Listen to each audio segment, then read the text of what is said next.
came close. Whoa. And Harry continued to chase a record.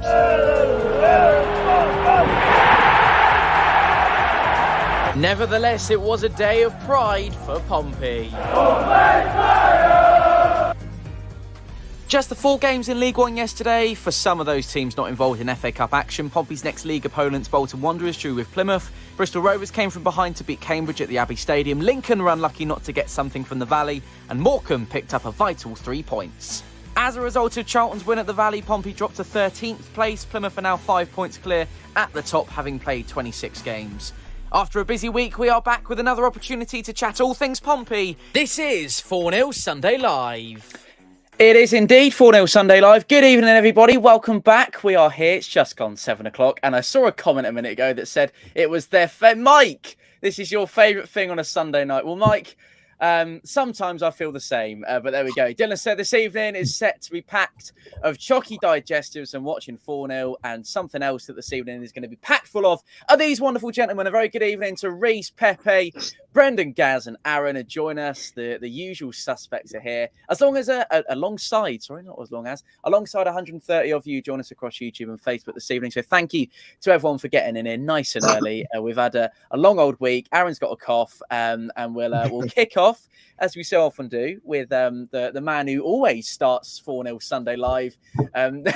Definitely this side of the new year. Reese, we'll chat Zach Swanson. We'll chat all sorts tonight. But first of all, what did you make of the day out as a whole? Your trip to Spurs, and I'm sure you've got a story to tell us about yesterday as well. No, he hasn't. Anthony, yeah. So oh no, he has. Everybody else's. I do. It's just my connection, of course. So, just like the other day, if you see me coming in and out, it's due to my connection. So I do apologize. So, my trip to Tottenham was pretty decent, and I enjoyed it. I think the fans probably would agree that it was just a nice escape from the league. Oh, and that's it. Are you gonna Yeah. Can you tell us the story about your trip home as well? Oh dear, yeah, that was like 3.5 hours to just get past the A3 due to an accident down there. Coming out of London itself took nearly 2.5 hours, so it was just a nightmare getting back. But it's you do following Pompey, isn't it? It is, absolutely. Reese, I don't know if there's people downstairs watching the stream again tonight, but I'm sure they may not be. They may well be. But if you've ever watched Zootropolis, it's a bit like the scene in the car insurance place with the sloth where he takes ages to tell the joke. That was just reminded me of that. It was brilliant. Robert said, "Good evening, Pepe lads and the fish tank." Mr. Pompey 991 wants a fish tank update. Aaron, go on, give it to us. Yeah, a long way to go yet.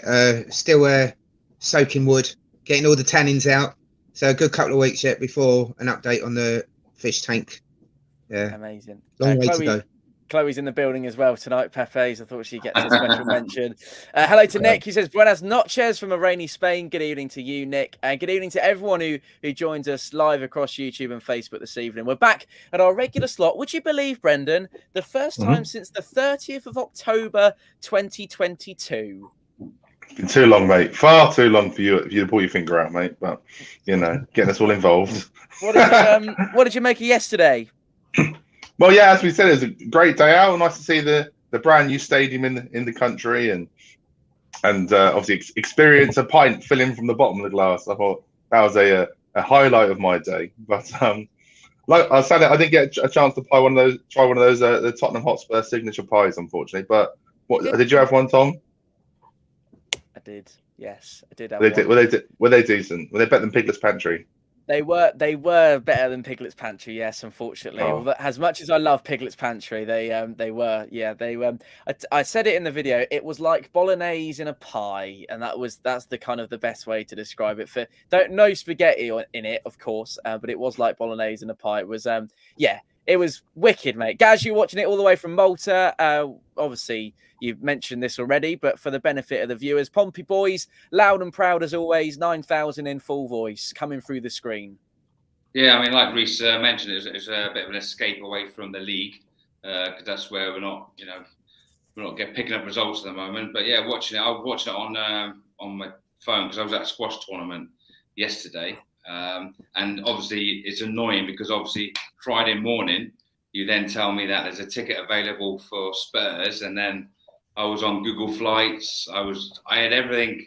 If it was a 3 o'clock kickoff, I could have done it. I could have got over there on the Saturday morning and flown back Sunday morning. But unfortunately, with them rail strikes and the timing of the game, I just couldn't do it, even though I looked and tried.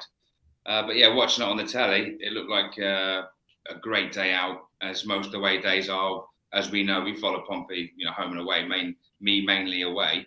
It looked a great day for everyone. Yeah, the result 1-0. It's I think it's almost flattering for Spurs. I think because I thought on the whole, I thought Pompey played well, and obviously there was a performance there which is encouraging going forward now into the Bolton game Tuesday, Bolton on Saturday. So yeah, very happy. What was the view from the press box like, Pepe, and what did you make of the day as a whole? No, I thought it was an absolutely awesome day. I think for everybody involved in the club, I think the players, the staff, the fans, obviously everybody needed it. I think looking at it at the end of the game, it's sort of seeing it. No one leave. Got a clear view of all the Pompey fans. No one left, and the Pompey players in front clapping them, and then obviously going into team huddle.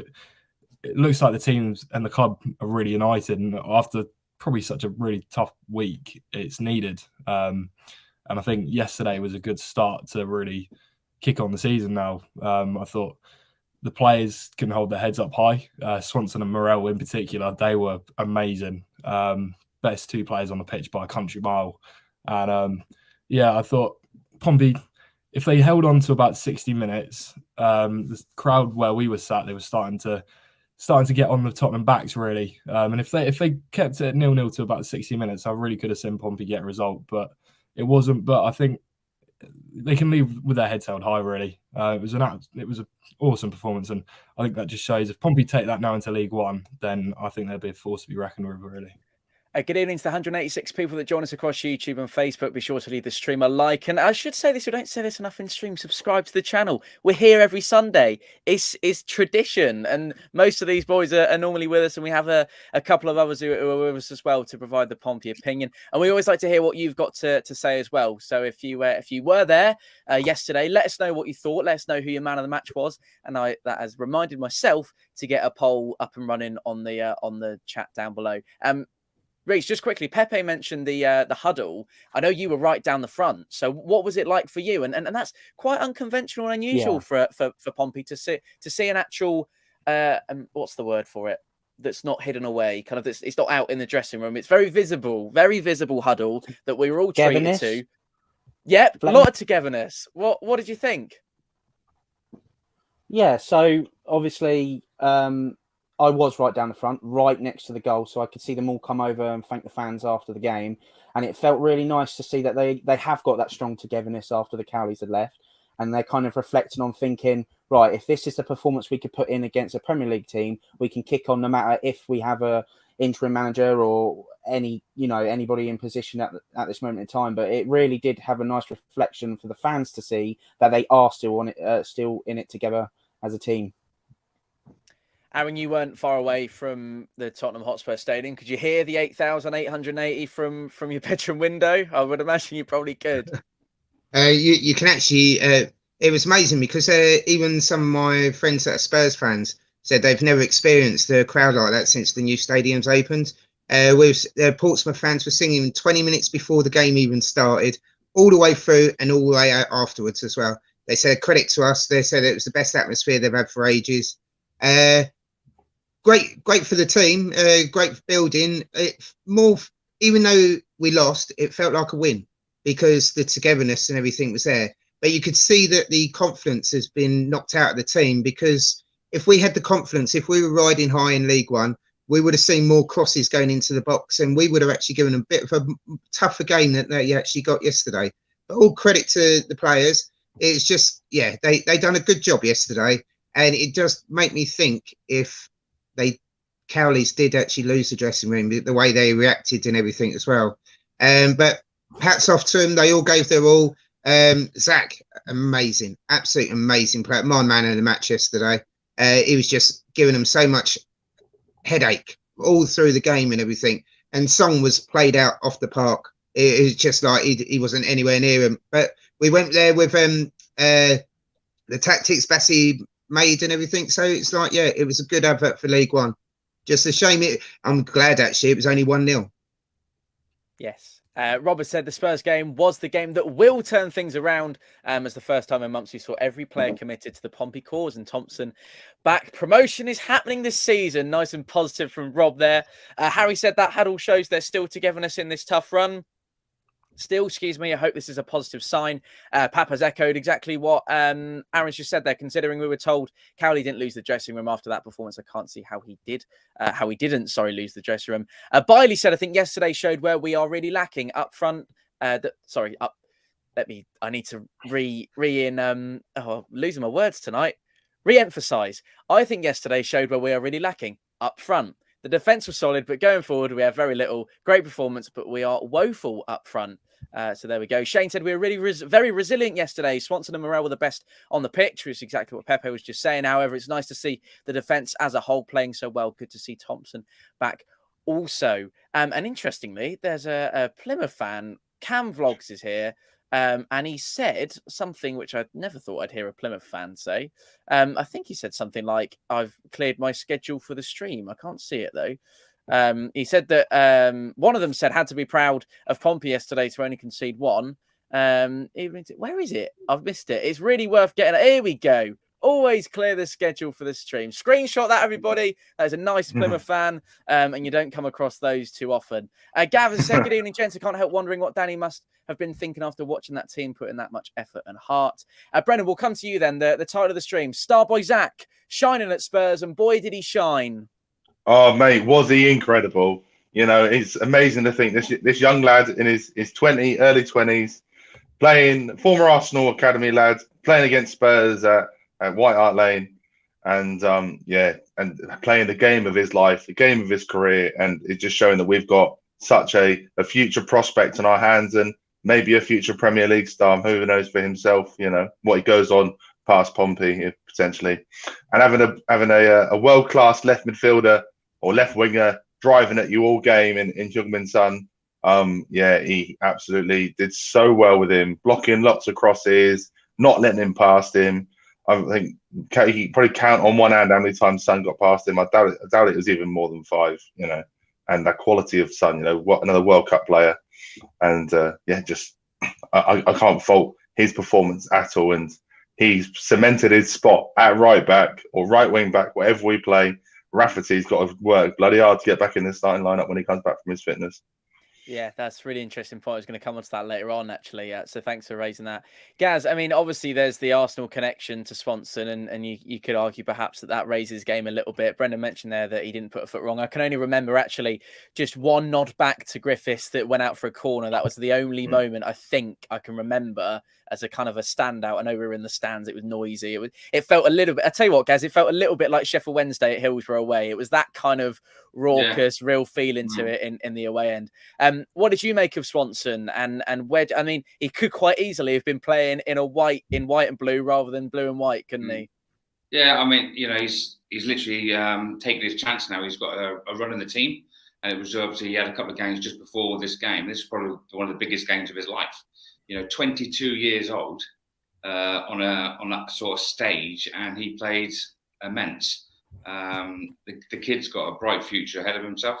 You think on that side as well, when you're sort of Tunnicliffe and Dale on that sort of right-hand side, it all sort of worked well. You know, he's a box-to-box. He runs more than, you know, at least he goes over the halfway line. Good crosser.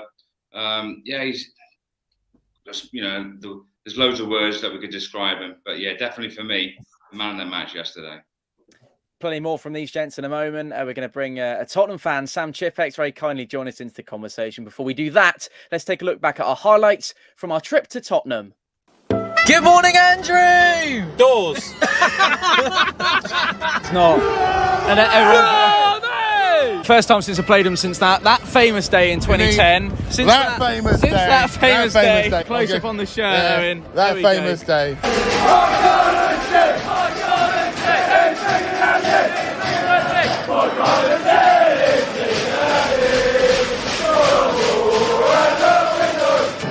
Oh yeah.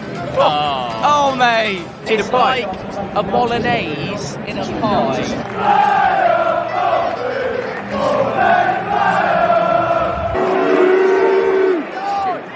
Whoa. 2 words. Zach Swanson. Oh mate, mustard. Obviously Arsenal boys, so We keep going. We're doing well.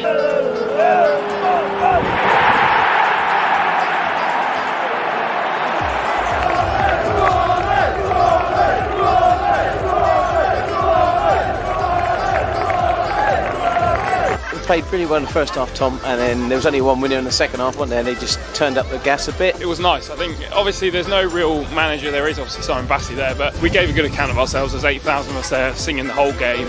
Good bit of fun. Got right behind the team at the end as well. So I think it was nice for the players to experience that with all of us. We've done the right thing today for sure, and we battled hard, and it was shown at the end by the level of support towards the club after that point.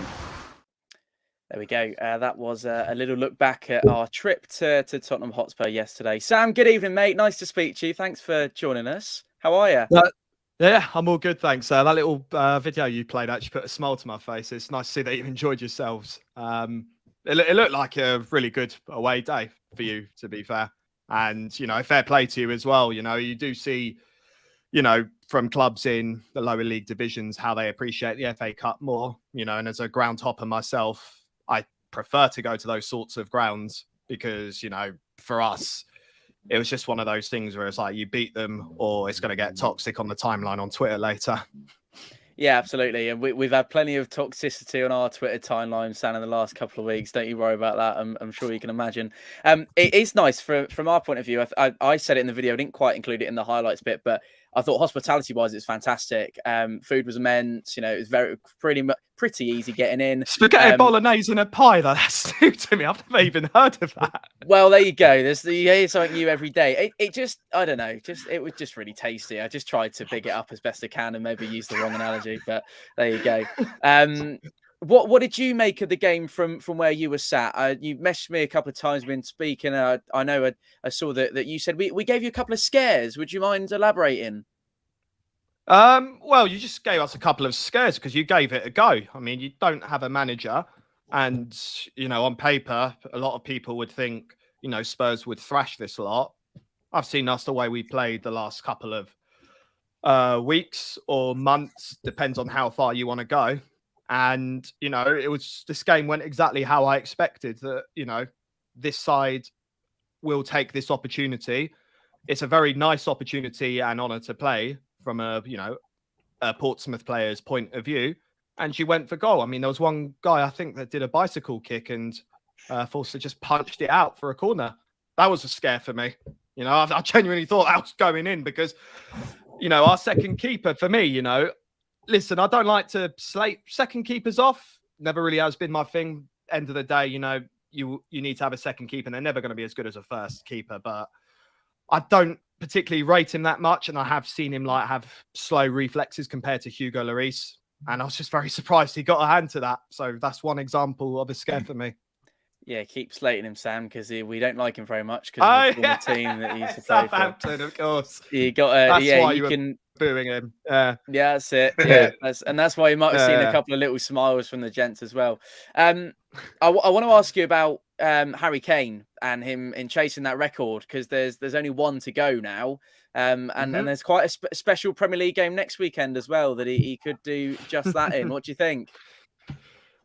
Well, I mean, he is he is the top scorer in the North London derbies, but you know, if you look at the circumstances, I don't think he will be breaking it in this particular North London derby, sadly. I mean, actually, I don't know. I'll take a draw, and you know, Kane normally scores them, be it a penalty or on the off chance, you know, goal from open play. But I'm just trying not to think about that fixture, to be honest with you, until the day happens. It's normally feels like a little bit tighter going into it most seasons, doesn't it? The North London derby than it does this time around. A word on the Pompey fans, and I know this is a Pompey channel, and we're not trying to butter ourselves up too much, but what did you make of them? 8,880. Hopefully, they sounded like they're in full voice. Honestly, it was a brilliant away end atmosphere. Like I said before, your video put a smile to my face because it's just nice to see people enjoy themselves. And, even when you were losing, I could still hear, your atmosphere going off, etc. And like I said earlier, but that's because, your fan base will appreciate these moments to play a Premier League side in the FA Cup and just give it all you've got and give it your best. And fair play, if there was anything you won today, it was definitely the atmosphere because, due to the FA Cup ticket prices and being general sale, you get all sorts of fans. Some that was probably their first ever game even going to. So, you mix that up a bit and the atmosphere isn't as great as you would witness on a Premier League day. So, fair play to you guys. Thank you for that, Sam. Brendan, was there anything you wanted to add to the conversation? Yeah, just the sort of all-round feeling of even being in and around the ground. So I thought getting off at Seven Sisters, it's a long walk from Seven Sisters tube station to the ground. Overground. And I thought, yeah, and I just thought that there's going to, there's always idiots. There's always a bit of trouble going to away games in particular. And I thought going to London is a bit of a different territory for us. And I was just happy to see that there was no aggro at all, even leaving the ground or going to the ground, anything like that. So it was a really good atmosphere, even being like the foreign football, being the away fans in the local area. So hats off to Tottenham, and obviously the hospitality we got from not just the stewards and the catering staff, but the fans themselves. Good to see. Absolutely. And just one more thing as well, Sam. We got rained on a little bit. We weren't right down the front, and I wasn't expecting to get rained on in a brand new state of the art ground. I know what happened. What? Go on, tell us. So the roof, it depends how far you sit in front, but I'm not good at description, but the roof just goes a bit downwards like that. And if you're sat around a certain area, it comes down at you like a waterfall because of the traveling of the raindrops and the water / puddle, whatever you want to say. And in other words, you just basically get pissed on. Reese, were you rained on? I was about to say all that rain down the front was a nightmare near the end of the second half. It sounds like you were sat pretty in front. Yeah, we weren't miles away, but we were Reese was right down the front, but we were a little bit further back. But that didn't dampen the spirits of Pompey fans nonetheless. Sam, thanks for spending some time with us. I should say before you go, there is some fantastic content of your Champions League travels that I had a little look through this afternoon, and I reminisce because I remember them coming out at the time, and I watched them again because I knew you were coming on tonight. So there's a link in the description to Sam's channel. Do you want to plug yourself for a moment, Sam? Yeah, sure. Just subscribe to my YouTube channel, Sam Chipek. Follow me on Instagram as well for the cliche stuff behind the scenes. Yeah, just that basically. Lovely. And I also cover ground hopping content with my series called Through the Turnstiles. Yes, and we're hopefully going to have Sam down at Fratton Park sometime soon. It will be very soon, I hope. Very soon. We look forward to seeing you, mate. Thanks for spending some time with us, and best of luck next weekend. Thank you. Take care. Cheers for having me on. There we go then. That was Sam Chipek. Can I just politely remind everybody, if we could just turn our stream down a tad, if you've got it. There's a bit of a delay from somewhere. I don't know if it was from Sam's or anyway, I don't think it was. But there we go. Right, let's have a little look then. Wall-to-wall coverage of January and February here on Fournilwrittenalloverit. Our trip to Bolton Wanderers next weekend. We're returning to league action. Then it is Exeter City. It's an easy one to say. Back-to-back away travels to Fleetwood and Peterborough, who've recently appointed Darren Ferguson for his fourth spell in charge at Posh, would you believe?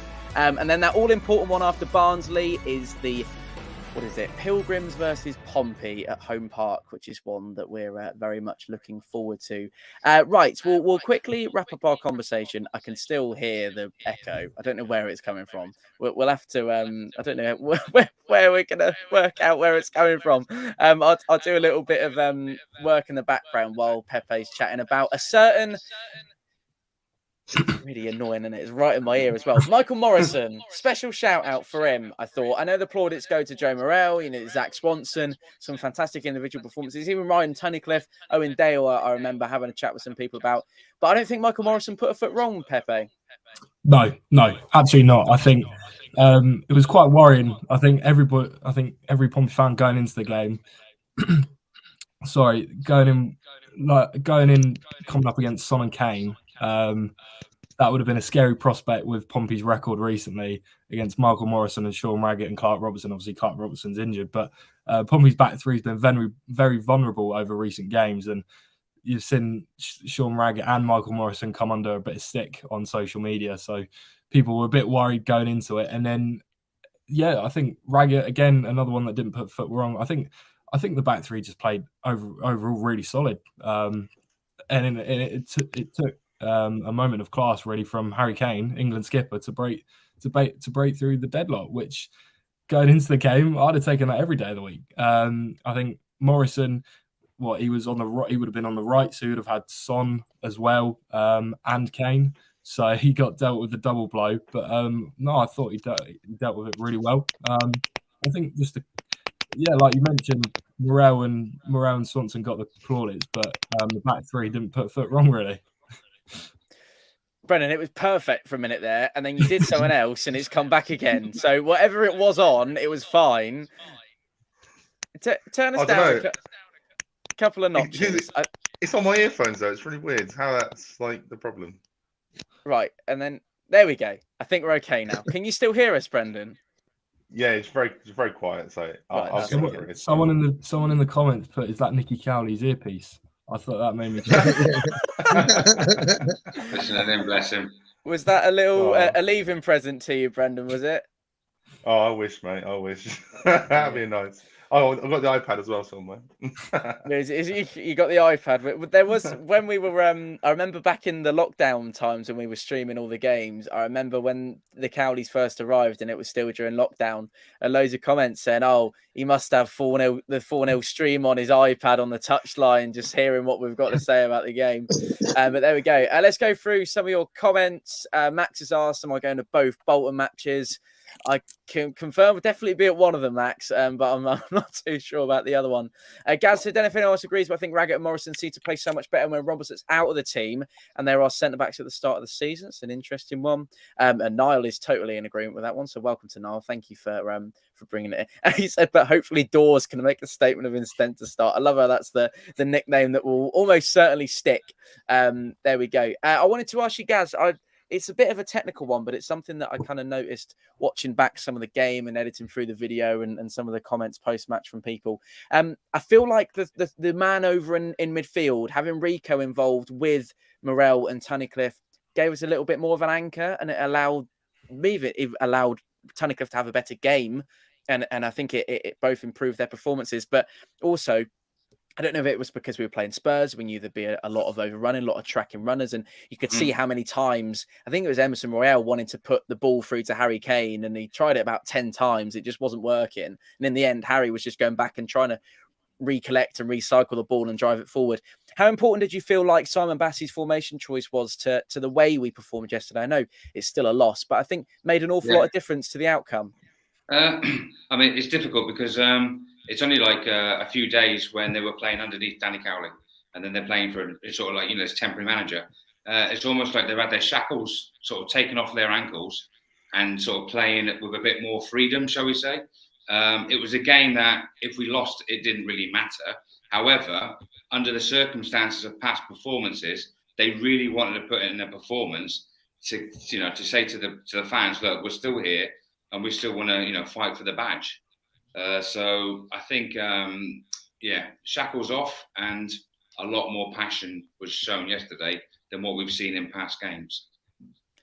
I think we might have some news to bring you. Go on, Pepe. What's the verdict? If it's about George Hurst, we saw him anyway, didn't we? We saw him in the stands at Ipswich.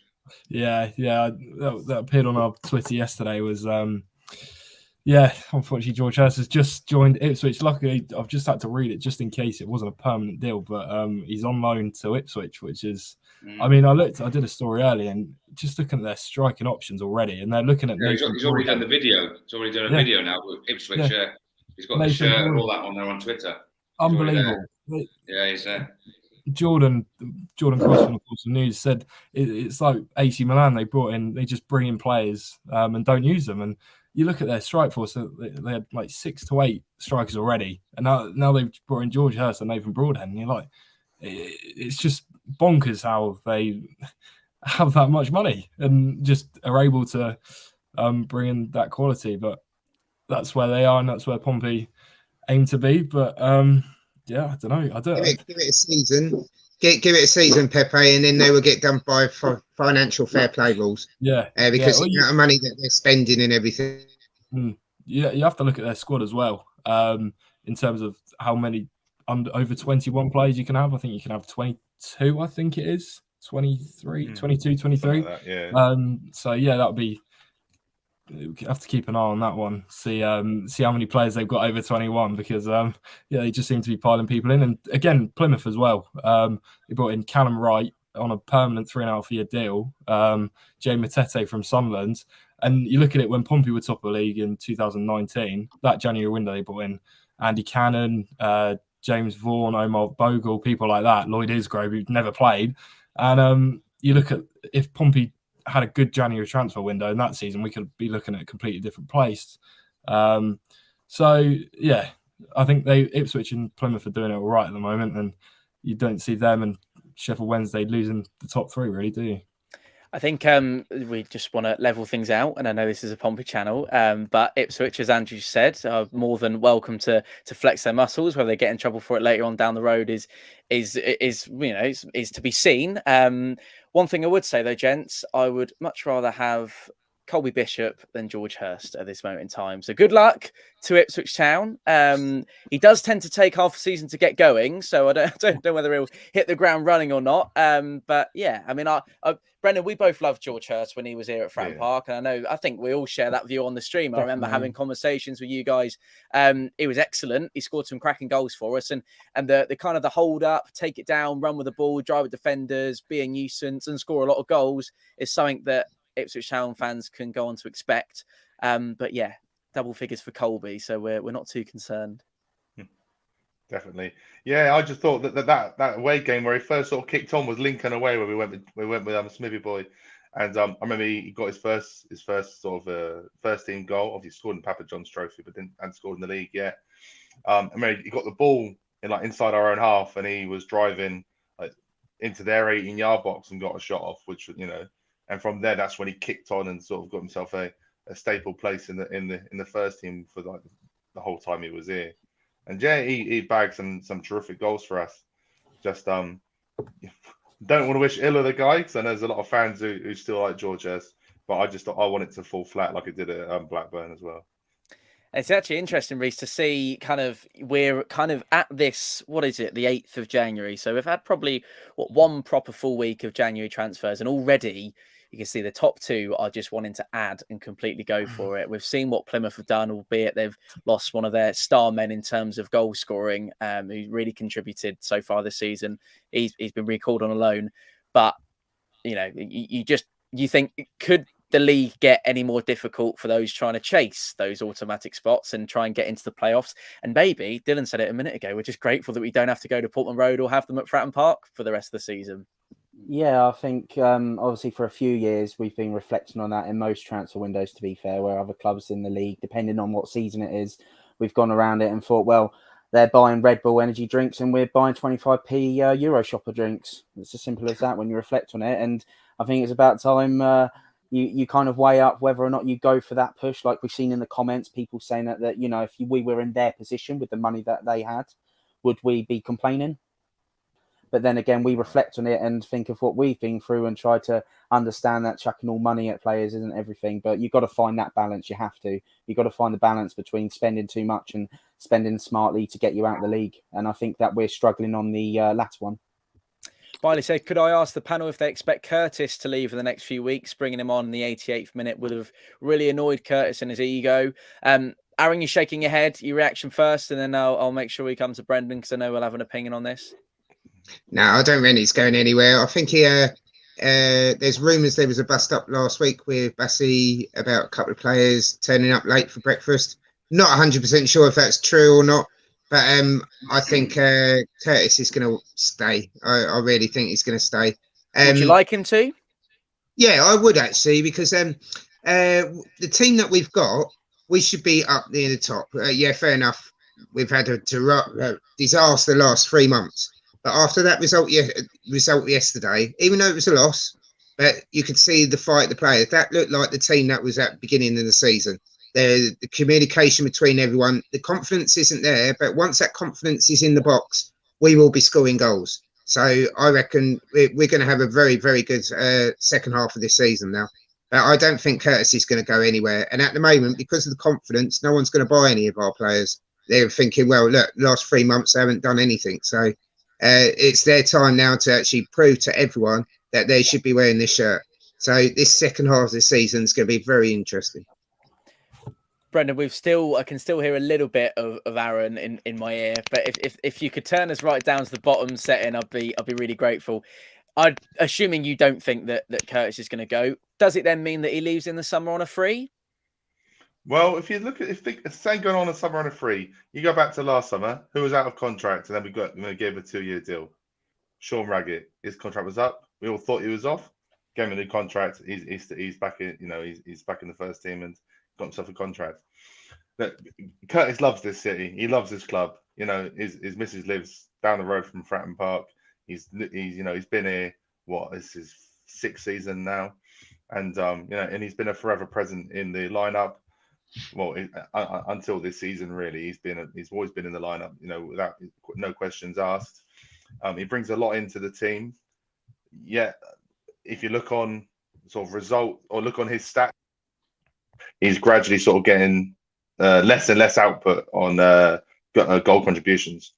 Maybe being played out of position incorrectly. I still think there's a player in there. He might have, he might be. I still think there's a player there who can do well for Pompey to try and drag us up this. The player who everyone wants. They want to see great determination and fight. What's Curtis going to bring you? Every single one of those. And I don't think he'll leave. He won't leave this transfer window.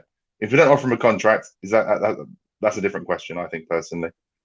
But I can't see him leaving this window personally. And going on about that story come out, I'll name drop it. Pompey Pedro on Twitter come out and he said there's a rumor going around saying Bassey's had a go at 2 players for being late to breakfast. First of all, you can't be late for breakfast at Pompey because you're not obliged to go to breakfast. So being late for breakfast is nothing. So training starts after that So I'm just putting it out there now. Pedro's talking absolute waffle on that one there. And someone who calls himself a Pompey fan, this is my opinion, calls himself a Pompey fan and wants to put this sort of discussion in the into the fans saying, what players don't care about this club. That's completely counter productive to what we want as a football club.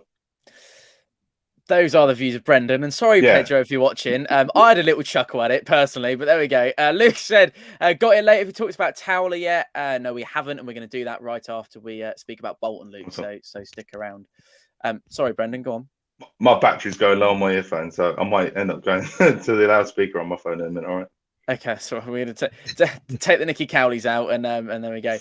Jack has asked, can we ask for Pepe's skincare routine? He is absolutely shining. And Jack, I tend to agree with you, mate. I think he absolutely is.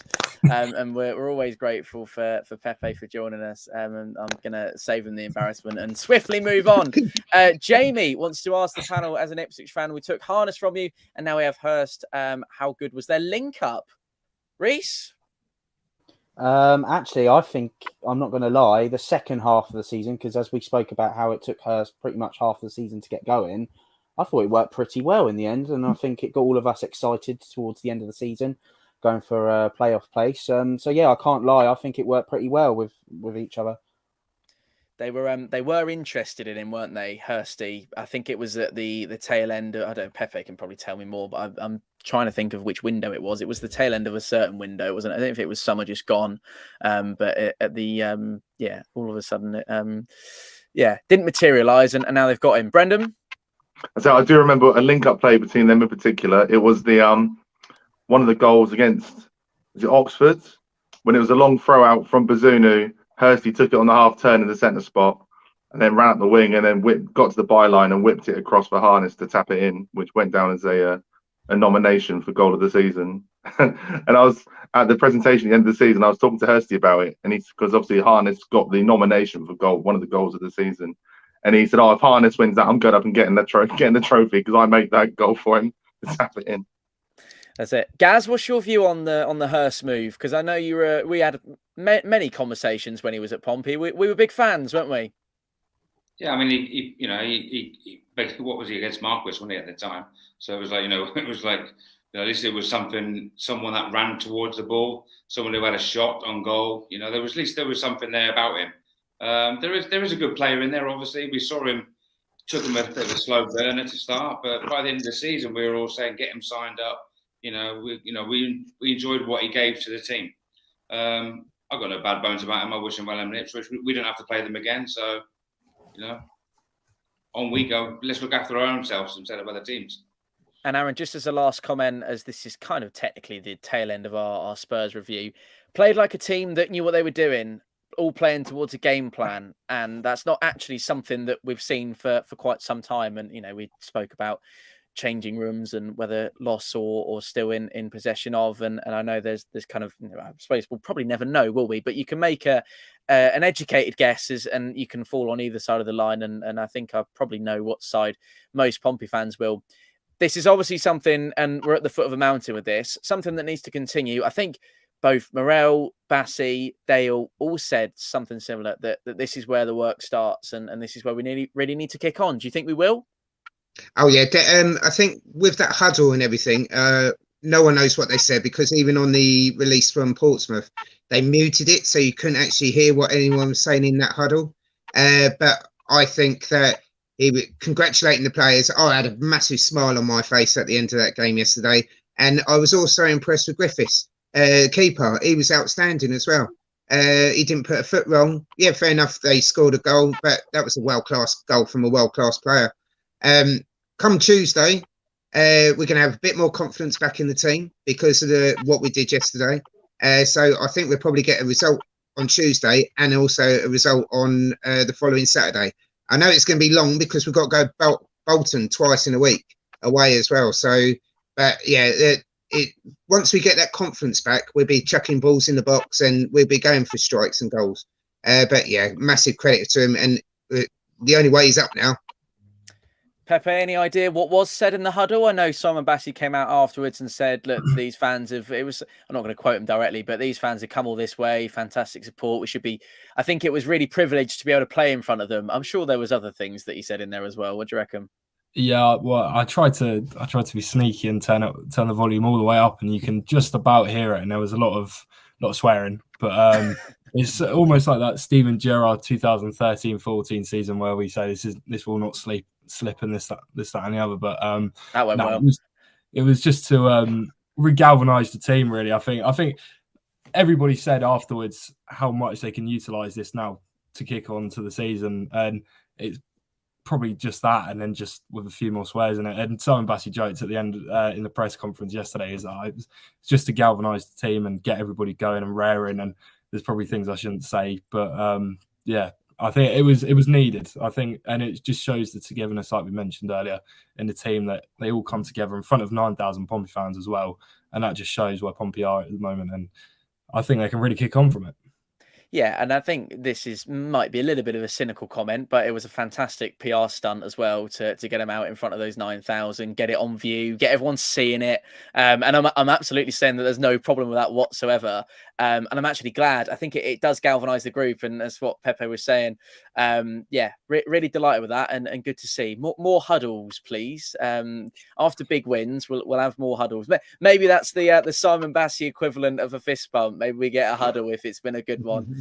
And I loved it how they all came out of the huddle and then just turned and looked directly at us and gave us a big old round of applause, which is one of the highlights on the video from yesterday for sure. Right, okay, let's move on then. Welcome to the 223 people that join us live across YouTube and Facebook. A very good evening to you. Welcome to 4-0 Sunday Live. Thank you for being with us.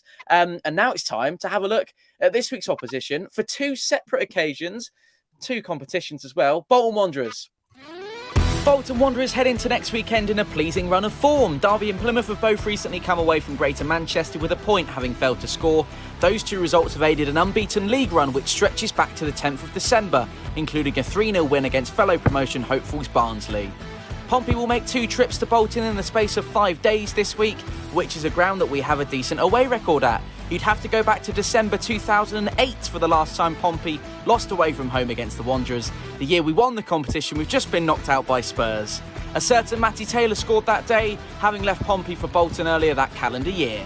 Pompey and Bolton both finished last season with 73 points and a plus 17 goal difference. Aidan O'Brien scored just after half-time back in April 2022 before a late leveller from the spot made it a point apiece last time around. So that was next week's opposition, Bolton Wanderers, and there was a lot to unpack there, Reece. I threw quite a few stats out there. The big headline is they're in a really good moment at the minute, and they're really motoring. And I remember saying at the end of that piece that they're actually finished on the same points as we did last season, and I think they're going to more than succeed that. What do you expect from? I know it's a bit of fatigue to mention as well. The fact that we're going up there twice. We'll focus on the league game as a kind of a main point of preview. What do you expect from the University of Bolton Stadium come Saturday at 5? Well, obviously, you just alluded to their results of late. They got a really good point against Plymouth and a very good victory over Barnsley, which obviously, you know, they're no walkovers in the league. We can clearly look at the league table and see who's up there. As it comes to Pompey, I'm a bit stuck with how we would perform and how we would go about it because I'm unsure if there will be a manager in place by then. So it could always change. It can always be very different to how we plan for it now with Simon Bassey, you know, going into the cup game and then into the league game. It would be really uncertain as to if he would have the same game plan because obviously it is expected. I've read everywhere that there might be a manager in place at the start of the week, next week. So it'll all come down to if we've got someone in the building or not. So it's really hard to guess now in terms of how we approach the game without obviously any certainty right now as to who will be in the dugout on Saturday. And Reece has teased us nicely with the next item on the agenda to discuss the managerial options at the moment. Thanks for the tease, Reece. Aaron, your thoughts headed into Bolton? I know the Premier League is the kind of the last time we really got a to-ing and fro-ing of games with Bolton. I'm sure you remember many happy memories from those days against them. Big club like ourselves, and they'll be desperate to get out of League One, and maybe this could be the season that they do it. Yeah, but it could also be the season we do it as well. I know we haven't played well for the last 3 months. It is going to be a hard game. It really will be a hard game because they are got into a good form at the moment. They should have beaten Plymouth, even though they had the draw. Good couple of results here and there. But I think with the confidence that we're going to have from yesterday, it's going to be a completely different attitude from our players. If it was the same team that were under Cowley's for the last couple of months, we could easily get 5-0 smashing from them. But I think there's confidence building back in the team just for yesterday alone. So then come Tuesday and then come next week, we're going to see a much better attitude from the team, the commitment and everything. I think we're not going to be a walkover like I thought we were going to be. So it's just as long as they do exactly what they did yesterday, actually play with each other, connect with each other, talk, and then get there. And then hopefully we can get some crosses into that box and have a couple of shots at goal because that's where the confidence needs to be at the moment. Formation, yeah, I think we should try to do the same as we did yesterday because it worked. It really did work. But remember, we need to watch Bolton as well because they are flying. So it will be a tough game. Yeah, the question is whether the formation works against Spurs. Will whoever it is, as Rita mentioned, we don't actually know at this moment in time. We can have an educated guess as to who it may be, and I'm sure we'll discuss that in a moment. But whoever it is, you literally, it's probably, if you were going to predict the lineup, it's the one that you probably wouldn't want to, isn't it, on Saturday? Because there's so many if buts and maybes. Jake said no Afolayan for them though after that elbow. He performed against us. I don't think they were anything special the other day. Couldn't break us down and scored a second even when we had 10 men. Jake is, of course, a passionate Lincoln City fan. So that's interesting. As a question here from LCFC, Kieran said, Fournilwrittenalloverit, what is your job? Kieran, I'm a full-time Eisner fan club member. John has said, better than Liam Manning. Barley said, Chris Wilder seen at Port Solent in Weatherspoons having a large breakfast. There we go. That's almost as good as the mixed monster burgers one from the other day. Really enjoyed that. Gaz, what are you expecting from our trips in brackets S to Bolton? It's going to be night and day, really, isn't it? Because there's two different competitions. So I think Tuesday's going to be squad rotation from Saturdays. There's going to be some. Obviously, we've got Mingy injured now. He's normally a guy that comes in that sort of midfield area. Karoma possibly coming back in. Obviously, we've got selection problems. I think a little bit. Midfield is nice now that Thompson's come back. It's going to be an aggressive game. I think Bolton in the last three games have had 3 red cards. So it's an aggressive. It's an aggressive league that we know that we're in. But it's not going to be no walkover like Aaron possibly thinks it's going to be on Saturday. Yes, confidence is high, but we still need that manager in place because there's still uncertainty in the dressing room. So yeah, the squad that goes in on Tuesday won't be the one that we start obviously on Saturday. So there's definitely it's going to be a busy week, possibly with transfers coming in, a new manager, squad rotations from Tuesday to Saturday. So yeah, busy time. It'd be nice to either have this, cut out of the way so we can concentrate on the league. But a day out on Wembley, I would look forward to that again. So stay tuned to Fournilwrittenalloverit this week, is what Gaz is trying to say, because there may be maybe more than one stream, and Aaron will finally, hopefully, get to do his breaking news jingle that he's been threatening us with. Just quickly to fire one to you, Brendan. Gaz was mentioning there about the kind of the getting people up to speed, minutes, etc., etc. I see Tuesday night as a perfect game for Louis Thompson to completely dominate midfield. I think that'd be a great chance for him to get in there and put himself about and get back into the swing of things. Although he probably doesn't need to, because he looked completely at home, didn't he, when he came on at and he said White Hart Lane, then came on at Tottenham on yesterday. What do you expect from Bolton? Obviously, Gaz has said night and day there. It's maybe a bit of a throwaway comment from me, but I really couldn't care less about the Papa Johns. I know it's quarter-final and it's a couple of wins from Wembley, all that kind of thing. But at the same time, we really need to get back motoring in the league. Definitely. Well, I always look at the positive side of the Papa John's trophy in the sense of it gives your players, the sort of the fringe players who don't play as much, gives them their game time. Yeah, Oliver Yemi, and keeps him in the loop of match fitness. And as even said, Louis Thompson. Thompson played the last half an hour yesterday. Maybe he needs a 45 minutes. Maybe he needs a 60-minute game just to get himself back in the swing of it. I think Joe Morrell might even play half an hour tomorrow on Tuesday. Sorry, just to sort of. He hasn't played in 90 minutes really, has he? He come off the bench. He went off the bench. He come off yesterday. So there's always a positive side of it. As we said, we want to focus more on the league. If we win, great. It's another game. Then it's one game from Wembley. They're going to be a tough side. They are. There's no hiding from it. Their position in the league tells us why they're up there. But I don't make predictions just yet. I want to see what comes in. I always find that if we play a team in quick succession, like play them on a Tuesday, then the weekend, or even like MK Dons recently, you play them one day and you play them a week or two later. They're always, the second game is always the opposite to what the first one is. Like we beat MK Dons, we lost to MK Dons. I remember going back to 2011 or 2010, we played Leicester in the Carling Cup on the Tuesday, and then on the Saturday we then played them in the league and we beat them in the league. So it's a similar feeling to that. So as you can see by the form guide as well, our form's not particularly amazing. There's a lot of red, and they got a couple of greens on their side. So they're the ones, the informed team out of us two going into the game. So there's no hiding from them. They're going to be good. No, and form can be a sort of a hit or miss, can't it, Pepe? But you're looking at that and you're thinking, as Brendan's just said, a lot more greens on the left-hand side of your screen than there are on the right, and far too many reds from a Pompey point of view. And then at the bottom, there's a 10-point gap between these two sides. Where did that come from? Games in hand. I'm going to put it down to that. No, I'm joking. You look at the teams Bolton played as well.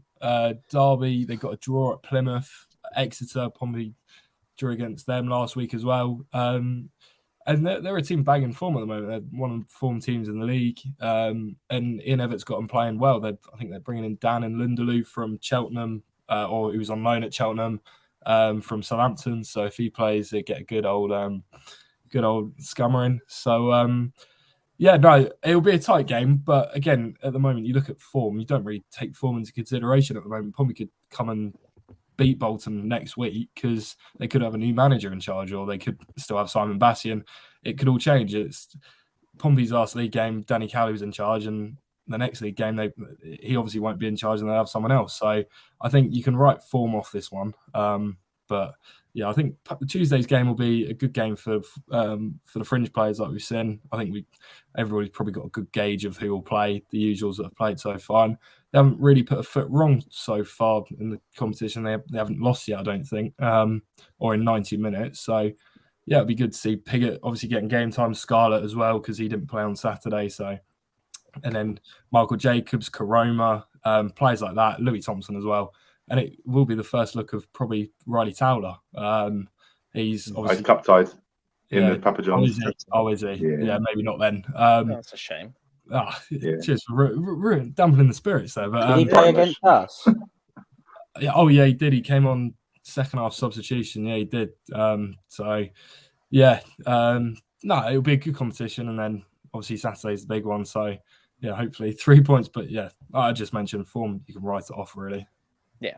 Right, let's move on to the final little part of the show. Then we're going to chat managers because we have to. It's been a lot today in terms of, I know Pepe would have seen and then anyone. Oh, but before we do move on, just quickly, I know we're all very kind of, we're here on the channel and you see these guys on the stream and you see us on the socials. We'll all be well aware of this. But I thought actually it is the first time I've seen in a very long time how much unity there was on social media from all the players. I thought that there were an awful lot of posts post-match. I think almost the entire 11 did a post. And, whether that is another cynical comment coming your way, ladies and gents, so bear with me. But you're at Tottenham. It's the pinnacle of English football in terms of domestically. Get that on the Instagram. Or it's a show of thanks for the, and I think there may be a little bit of both, but a show of thanks from the travel and support that obviously really did make that impact on the game. And the players maybe have felt a little bit restricted in the last couple of weeks to be able to post on social media, given how dire performances have been. And then you get that little glimmer of grit and determination. And we can make an awful lot out of that. So that's something I just wanted to draw to your attention. I thought I was really pleased to see that. And also tagging Pompey as well, so it comes up as Pompey and the player. I think that's really cool. Thank you, Instagram, for adding that feature. The collab, yeah, brilliant. We should do more of that. Let's move on then. Manager-wise today, and then Gaz is going to lead the way on the discussion about the players as well, who we should be bringing in for the January transfer windows. And as we said earlier, wall-to-wall coverage of the January transfer window here on Fournilwrittenalloverit. It's your home of everything Pompey-related from the fans, by the fans, all that kind of thing. What are you expecting managerial-wise? I know you kind of teased us with it a minute ago, Reese. There was a chat about a certain striker today. Your opinion? I'm not going to just turn around and say absolutely no, like I've seen a lot of fans have, purely because there has been examples where it's worked in the leagues this season, like Michael Carrick, for example, coming into their first position. And at the end of the day, you've got to start somewhere. I just feel like sometimes Pompey fans just don't want to be the test rat and have somebody come in fresh for them to fail. But at the other end of it, you think somebody is fresh with fresh ideas coming into a coaching position that they've not been in before, with a city like us that we will get behind a manager once they've started. It could work out quite well. So again, I wasn't straight away like absolutely no, but at the same time, I did consider that he hasn't been in a managerial position before, so it's uncertain with it.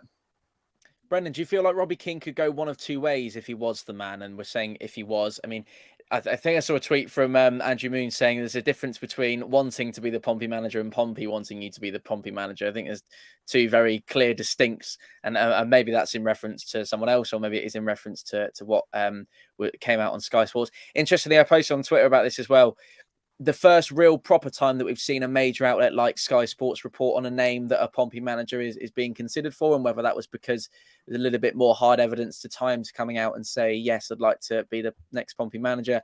The fact that he was there yesterday at the Tottenham Hotspur Stadium does help a little bit as well with the story. What would your take be on that? It goes one of two ways. It either goes really well, like a Michael Carrick that Reece has quite rightly mentioned, or it doesn't, and it ends up being a Gary Neville at Valencia. Definitely. Yeah, like, I've been honest, I was always a fan of Robbie Keane being in our Premier League days. I always fancied him coming to us. So this might be the chance my dream comes true, having the leading scorer of Irish football coming to Pompey. However, in a managerial role, as we said, look, it could work. And as we said, as with Danny, we want it to work. I want anyone who comes into Pompey in a managerial role, I want it to work. I'll get behind them with passion and love, and I want it to work so badly.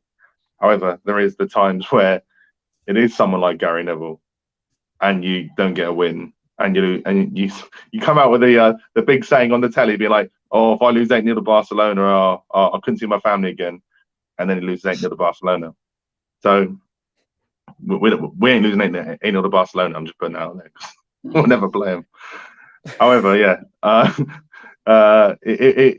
I'm open to it, definitely. I think he's got there's a lot of fire in him. Who'd come in as his number two would be interesting as well. He might bring Jermaine Defoe in with him, you know. But I like what Biley said here, actually. We're in a nursery for wannabe managers. It's right. We want the fans want someone who's tried and tested, a winner who knows the league and wants to get us out of it. Robbie Keane never played in League One, that I'm aware of.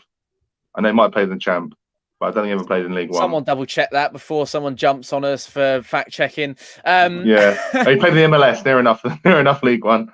Harry Lucas said Jacket was proven it. Getting teams promoted didn't work. Cowley had a positive history, didn't work. Got to be open to a new outlook. But that being said, he's unsure. So it's a bit of a fence-sitting comment from Harry. I'm normally the one with those on the channel, mate. So thank you for joining me in that regard. Aaron, Aaron, your thoughts on the current managerial status? I know a little birdie told you we're expecting an announcement that didn't came, which I was bitterly disappointed about. Yeah, go and have a word. Yeah. What do you reckon state of play? We've said this before on the channel this week. We don't want to read too much into managers, odds, etc., etc. But just finally, before we move on to January transfer window, what's your current feeling on the state of play at the minute? Well, at the end of the day, it's all going to go down to the board.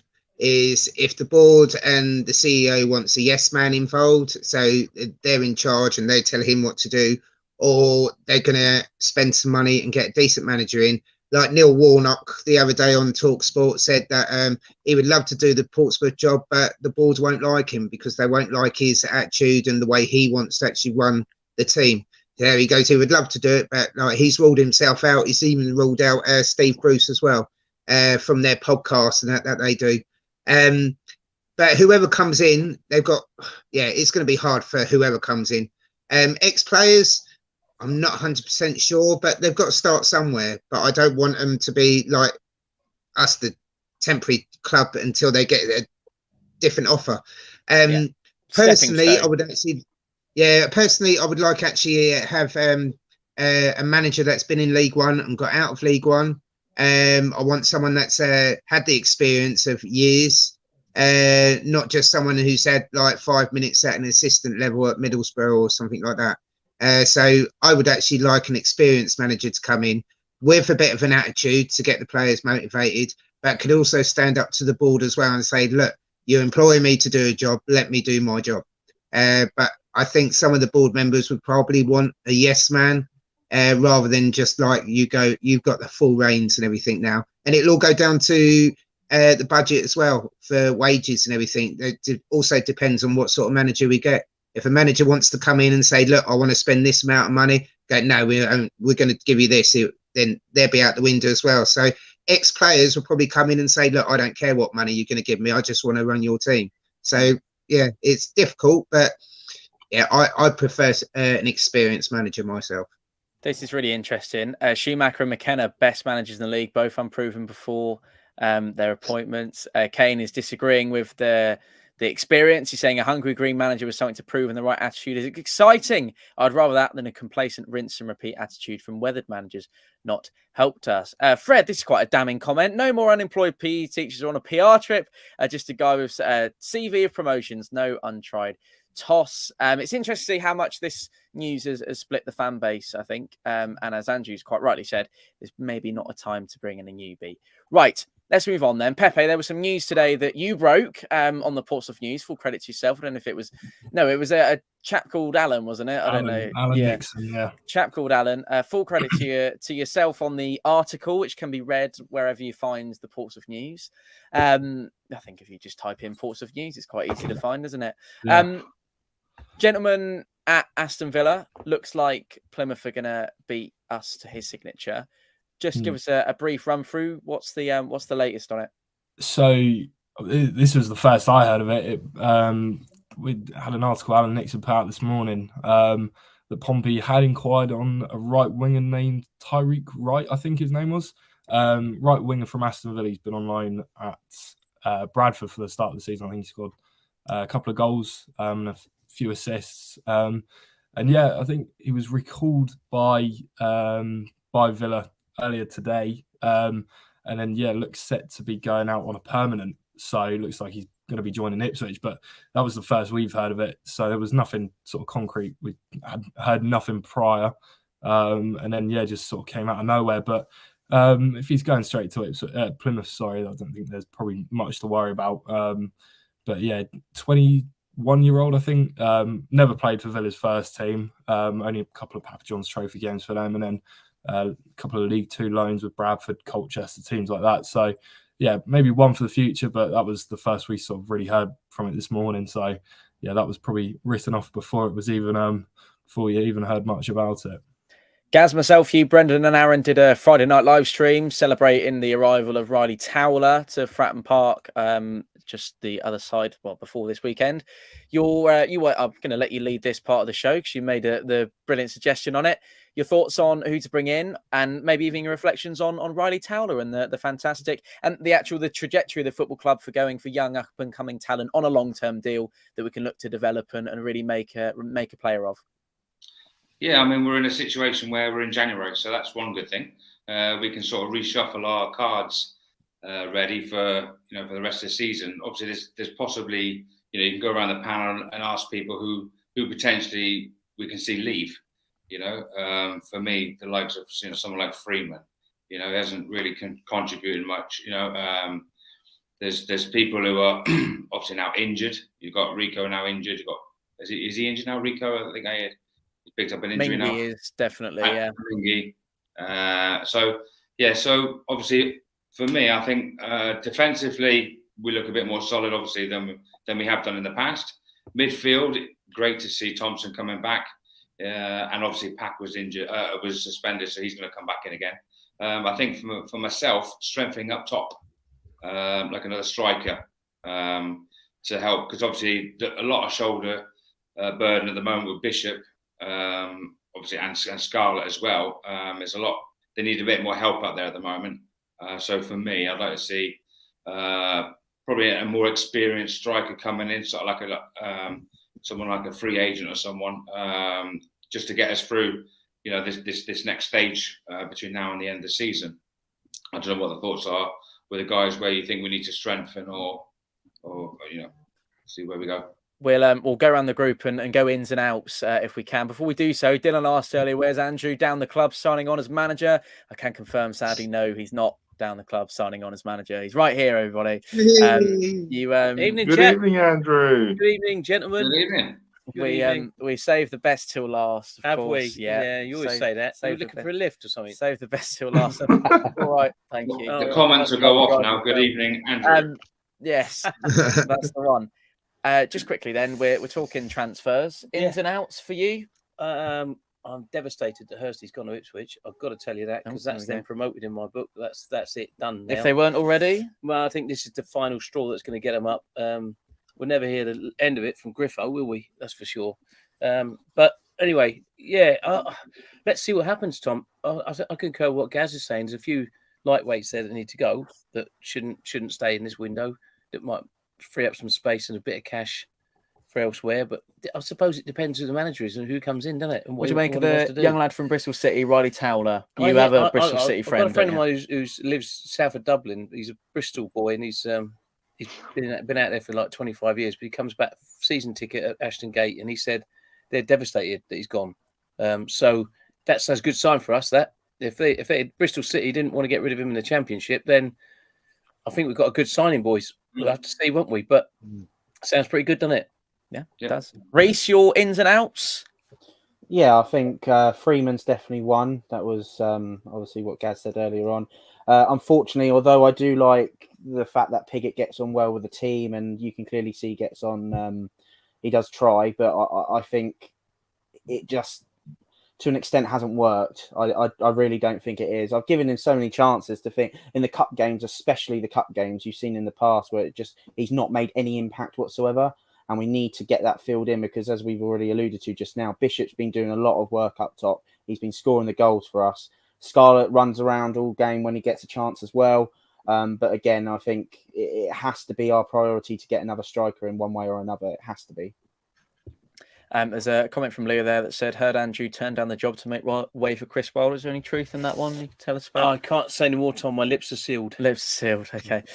Pepe, I feel like we could maybe change this question slightly to you in terms of ins and outs. Any whisperings of ins and outs, perhaps, that you would expect? I know Gaz mentioned Freeman. I think everyone's kind of expecting that one, because there's been very little from him over the last couple of weeks. I think the last time I remember him playing was probably that 2-0 away at Ipswich in the Papa John's. I don't know if he was involved heavily that night. I don't know if he started, but he definitely featured at one point. Pepe, your thoughts, ins and outs? Whispers wise, not really, other than Freeman. I think there's still something lurking going on that way, but everybody knows that anyway. Piggott doesn't have a recall option in his contract, so Ipswich can't recall him. That's public, that's out there anyway, so be interesting to see what happens there, whether the club just terminates loan if they want to get rid of him. Obviously, there's nothing being said on that front. Incomings, not really. I think what's pleasing for Pompey fans at the moment is that Richard Hughes is doing the dealings, and Riley Towler, we only found out about it sort of, the first article sort of came out Friday morning, Thursday evening, Friday morning. So to have deals done on the low like that is a real strength for Pompey, because I think they lost out on quite a few over the last year, didn't they? Jaden Stockley, that came out. So to be able to do deals on a low and sign it within a day of a story coming out, that's a real boost. And Richard Hughes said that he said that on the club statement or something, that he was pleased that they were able to get the deal done so quickly. So that's a real boost. So yeah, again, we had that right linked today, but that's not really much there, I don't think. But yeah, it could be. Don't know. It's difficult to tell at the moment, because Pompey don't have a manager. It's whoever Richard Hughes obviously is eyeing, because we spoke to Simon Batty yesterday. He said they scouted Towler 5 or 6 times this season alone. So he was one of Cowley's signings. It wasn't part of the plan that Cowley was going to go. So he's still arrived anyway. So it's who they've scouted and who they believe is right. But at the moment, there's still no incomings to report on. Right. Well, there's a little smile there, so we'll see. You read too much into it. I'll message him after the stream, everyone, and find out if that comment was true. Brendan, ins, outs, shaking it all about. What do you think? Well, it's a lot of shaking about, I think, actually, of nervousness about what's going to bloody happen. So I might have to say, if we obviously, as we've said it, Freeman's probably the main one I think are likely to go if we are going to let someone go. Up until yesterday, I was all over Tunnicliffe leaving, actually, but I think he's earned himself another 6 months at Pompey. I think just solely on that performance of Spurs, and did so much. I wouldn't say carried the team, but he carried himself very well, and he played really well yesterday, actually, which is nice to see. I think even he played at Exeter as well. And when I saw the lineup come out at Exeter, I just thought, why is he playing? Why is it not Mingy? Yeah, And I then saw you do it actually. yeah, it was on the blooper reel, wasn't it? No, I think Sean went, 2-0 Exeter then. Yeah. Yeah, you did, yeah. So, but no, even that game, Tunnicliffe played really well. So slowly earning back my respect and earning back my trust in him being in the team. Coming in wise. Oh, go on. Sorry, go on. Sorry. No, I was So, just yeah, going to say, coming in wise, just. Hang on a second, because I just want to get through some of these, because we'll lose them otherwise. Bradley said Bonning on a perm and Twining on a loan. And Leo said, I'd say get rid of some of the loans and try and bring some different people in. Tunnicliffe playing for a move, Brendan, maybe. Yeah. Possibly. Yeah, I could see that as well, actually. But if somebody's playing well in your team, why would you want to get rid of him? But then at the same time, it frees up that spot for another player to come in. Another over 21, another spot in the squad, some free up wages to come in again. So there are positives to it. But yeah, definitely a striker, a centre mid. Well, we've got our centre back now, haven't we? So I think happy with it. And a wild card. Anyone. A striker, centre mid, and anyone you want.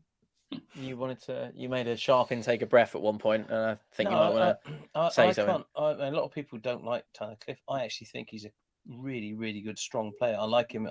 I saw him play when he played against Southampton in the cup that night, the Hampshire Cup.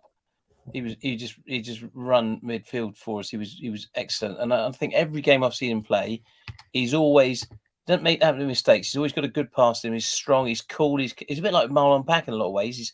He can turn like a steam engine. You know, he's literally it. But he's actually in my view, a really, really good player, and he plays for the shirt. I think he puts 100% in, and I like him a lot. I think he's a big, strong unit as well. I like him. I don't know what people's problem is with him, frankly. Brennan? But Andrew, with every game of Southampton, he has a game like he had against Bognor, where he's the most senior player on the pitch, and a young lad like Jay Mingy played him off the park. Yeah, that can happen too, can't it? Gaz? Yeah. I was going to say, 45 minutes, you could see him against the Scummers, and then the next 45, he was like a ghost. Couldn't see him. He was just disappeared. How do you know, Gaz? You weren't even. You couldn't even see the ball, let alone anything else. Yeah, I did have a few drinks before the game, obviously, but I saw less of him. I saw less of him in the second half. So yeah, it might have been the alcohol, maybe. But yeah. I tell you what, if you watch the channel and you think Gaz is fun, you should see Gaz with a drink. He's even more fun. Leo said, when Tunnicliffe first came to us, I thought we've got a quality player. We can go to. I think I would say last season, Tunnicliffe much better than this season, Tunnicliffe. Ever since the top knot, I think things have gone downhill. Could I just have a show of hands for people that haven't done their ins and outs on the panel? I don't know who do we do everyone? Aaron, go for it.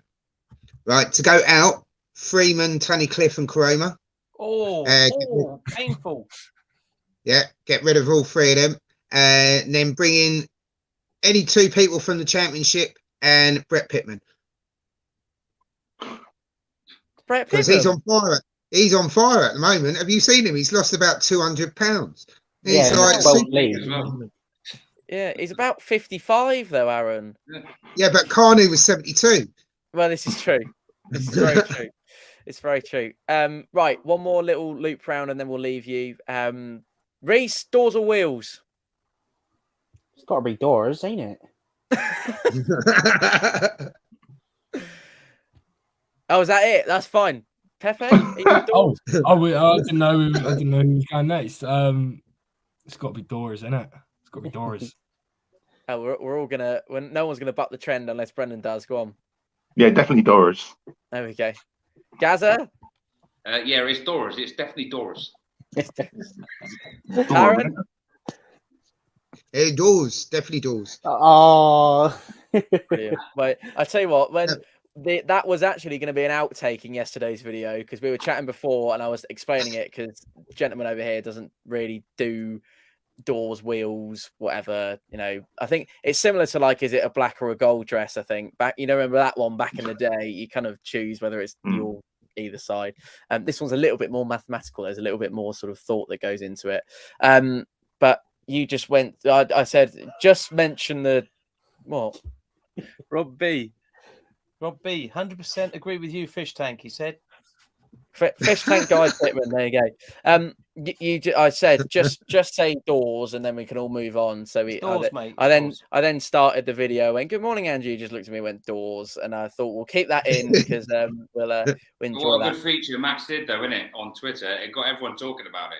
And Yeah, everyone exactly. was like laughing and joking, and some people didn't. Obviously, they didn't see the interview when he did it originally, and everyone was like, Tom was talking about doors and wheels. And they didn't know what we were talking about. But yeah, I thought it was hilarious.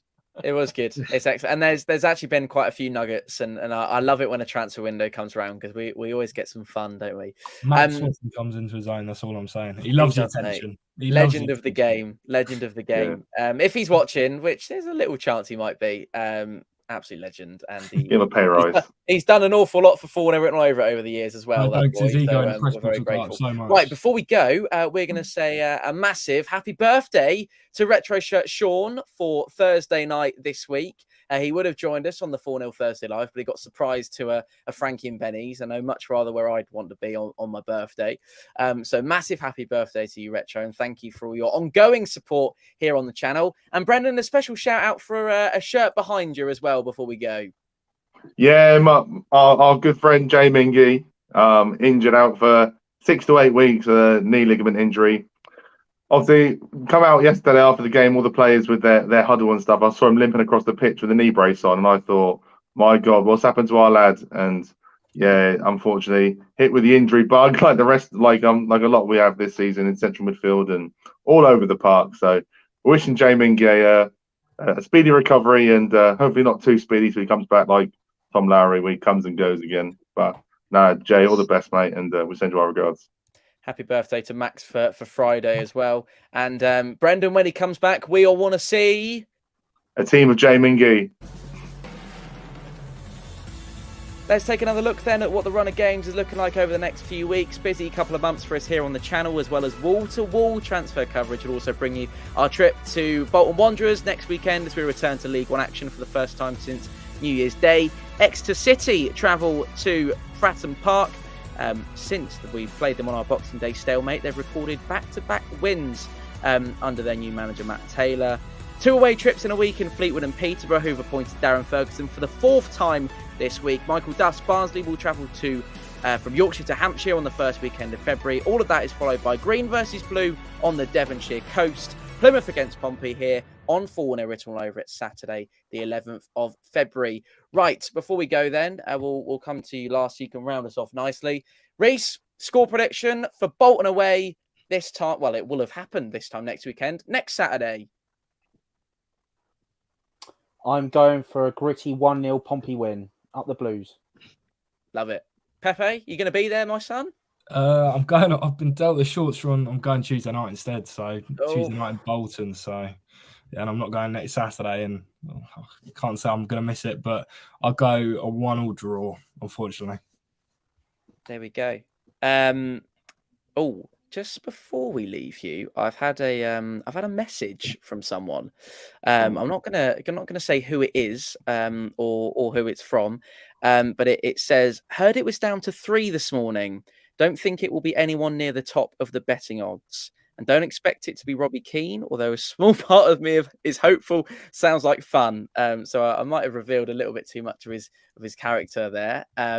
But I don't know who's at the top of the betting odds at the moment. I don't know if anyone has looked at any point today. What are we? I have. I've got the list up. Pepe? Swallow is still favourite at 2-1. Lee Bowyer and Robbie Keane 5-1. Manning 8-1. Richardson and Grant McCann 10-1. Okay, so maybe we can jump off our high horse of hoping it's going to be Chris Wilder, but there we go.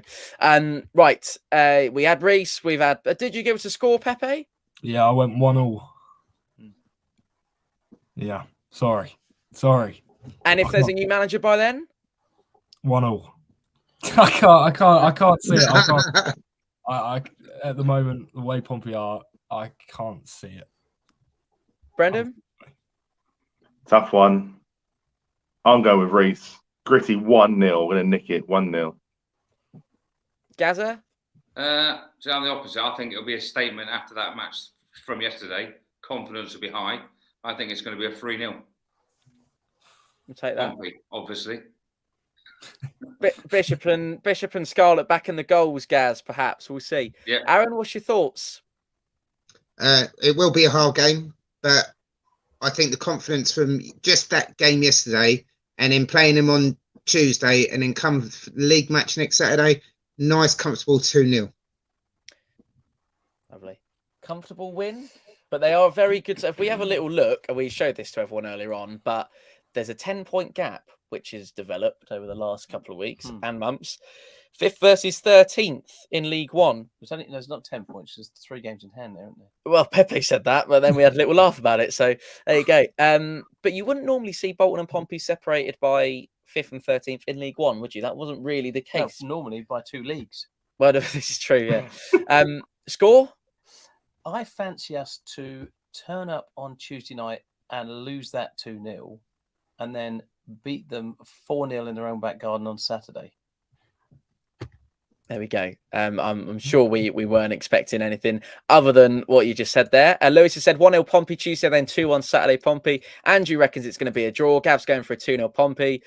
Bolton aren't conceding, says Graham. 2-1 written all over it to Pompey from Luke. Kane's going for a 1-1. And Aaron, you always say 2, 3, or 4-0. Maybe that's the fish water talking. Who knows?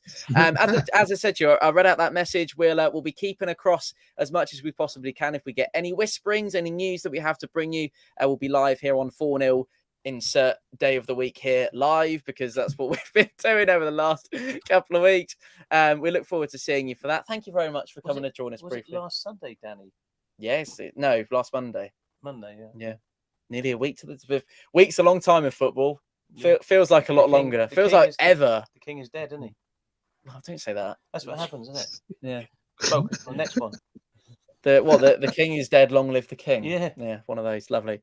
That's a nice little morbid note to leave it on. But thank you to everyone for joining us. We might see you sooner than we expect you to. Who knows? Actually, yeah. 10 o'clock. See you then. Pompey. Play out, Pompey.